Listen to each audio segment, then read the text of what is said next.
Neighbor used HOA against me. Two can play at that game. Check out this video in podcast form by searching Austin Stories wherever you listen, or check the video description for a link. Roughly 6 years ago, my wife and I decided to move, pre-COVID times when everything was cheap still. Long story short there, we couldn't find any pre-existing houses that we really liked, but did find the neighborhood where we currently live and built a house with the developer.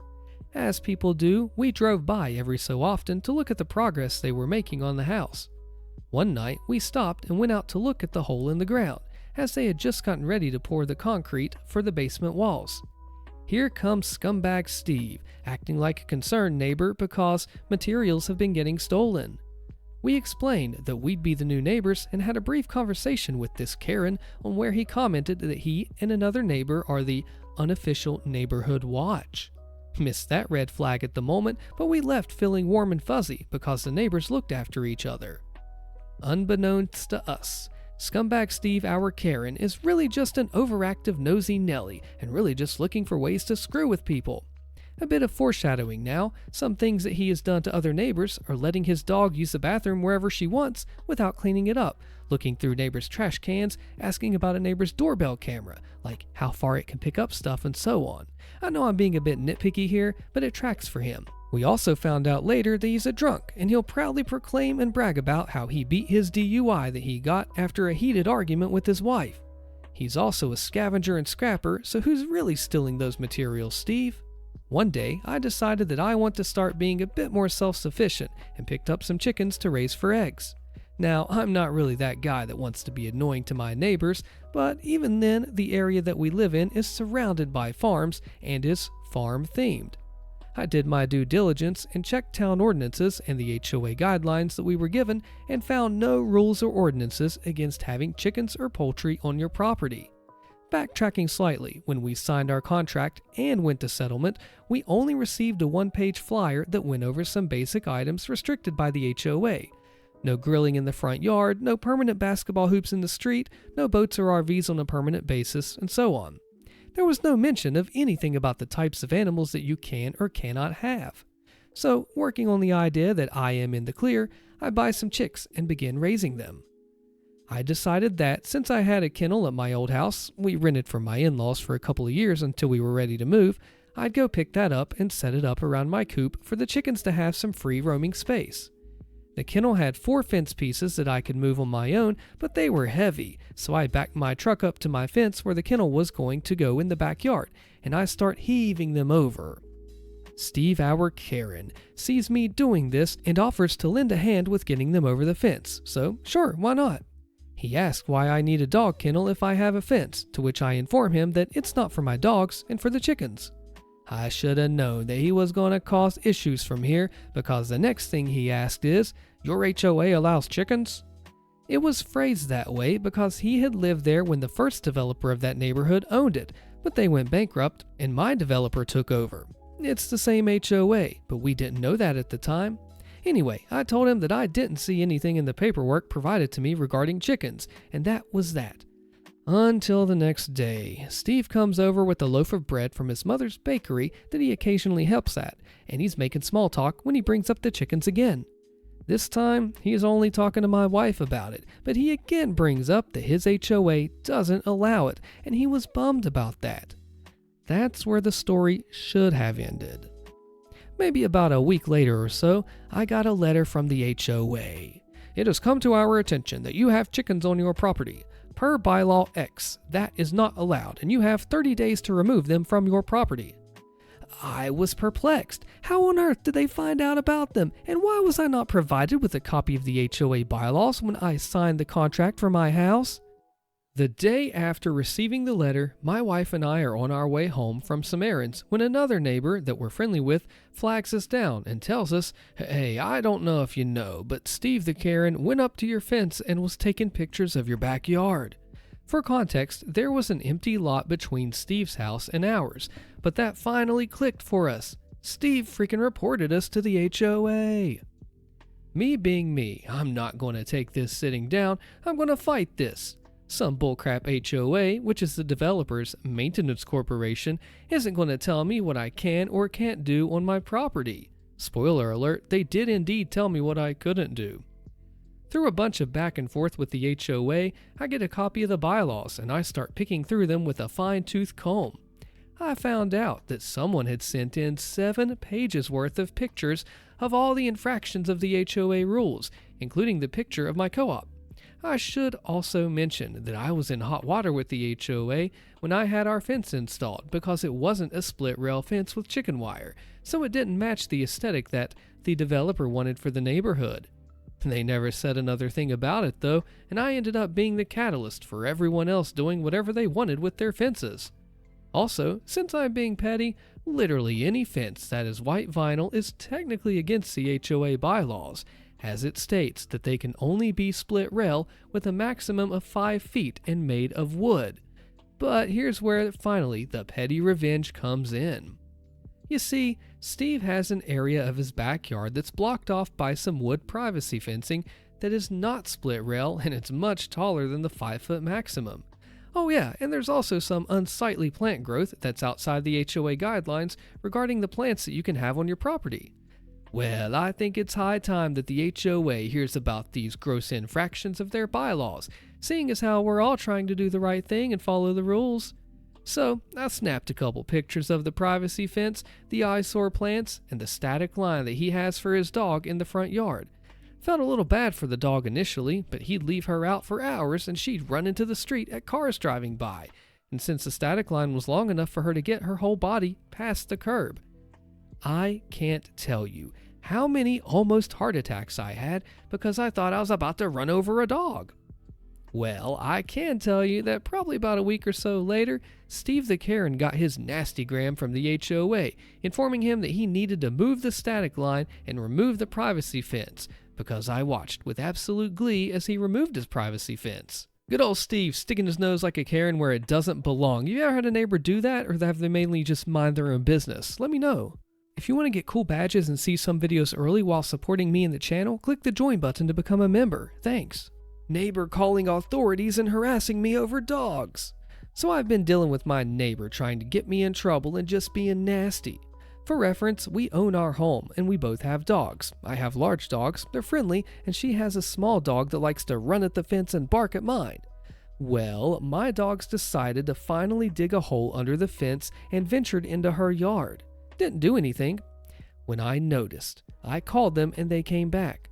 Well, she lost her crap about it and said that she feared for her and her dog's life. She wanted to call animal control and blah blah blah. I told her that I would take care of the hole and fill it in as soon as I had my next day off, since I work 12-hour shifts from 6 in the morning to night, and by the time I'm home, it's too dark to work, and it's going to take more than just dirt. I wanted to put dig guards down, and that my dogs would remain inside and only out to potty if I'm supervising them. Meanwhile, she put sandbags down to cover the hole.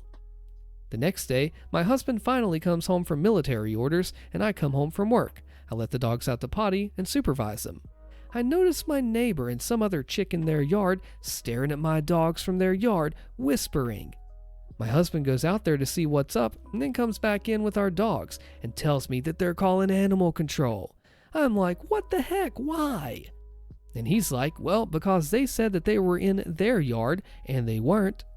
They, with an attitude, had asked him if he was going to work on the hole.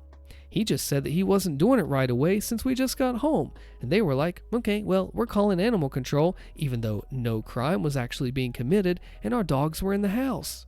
She claims that she is terrified for her life, even though, again, my dogs are in the freaking house.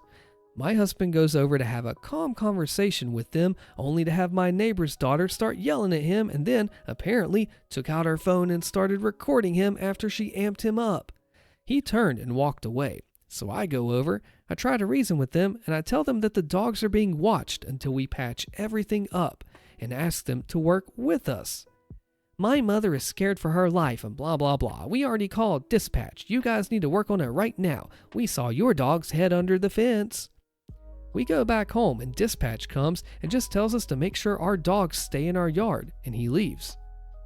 I'm normally good at picking up vibes, and I feel like that they called animal control just to be vindictive, given their antagonizing attitudes and jumping to calling authorities even if our dogs weren't in their yard, because we weren't doing what they wanted right away.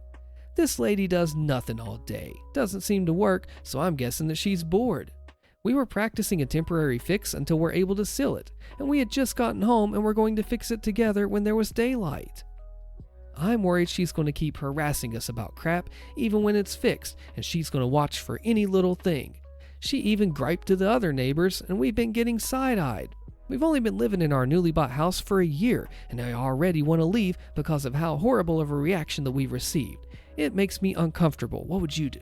Do you agree with this? Yeah, this doesn't sound like unreasonable behavior to me at all. Your large dogs were left unsupervised long enough that they dug a hole under the fence big enough to get through. Yikes, I'd also be on edge and very vigilant if that happened to me. I wonder how much more her actions would seem justified if she told her side of the story. I didn't think about that at first because, the husband got amped up. I wonder if there's more to the story, or is she just being a Karen? What would you do? Allow me to set the scene. I am a worker for a company whose name that I will leave out for obvious reasons. I have a manager who is in this story, and I will refer to him as Jay. Jay has a tendency to say things that legally he is not supposed to say. He has an assistant who I will call Sarah. After much confusion on if our specific assigned post would be open for Christmas Eve, we finally received a call from Sarah stating that our post will be closed and that she hopes we enjoy our holiday and day off. Sarah is a hard-working and sweet person, while Jay is a person only worried about their own comfort.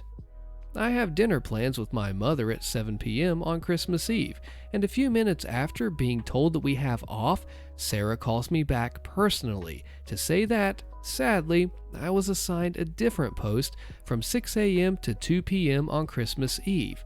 No problem, a little extra pay, and I'd still have 4 hours to get everything ready. This is where Jay gets involved. Jay then corrects Sarah and says that the shift is 2 p.m. to 10 p.m., but since I already accepted, I can't back out. To keep things simple, my contract with the company does not force me to work overtime, nor does it force me to accept scheduling changes if it inconveniences plans that I had prior to the schedule change.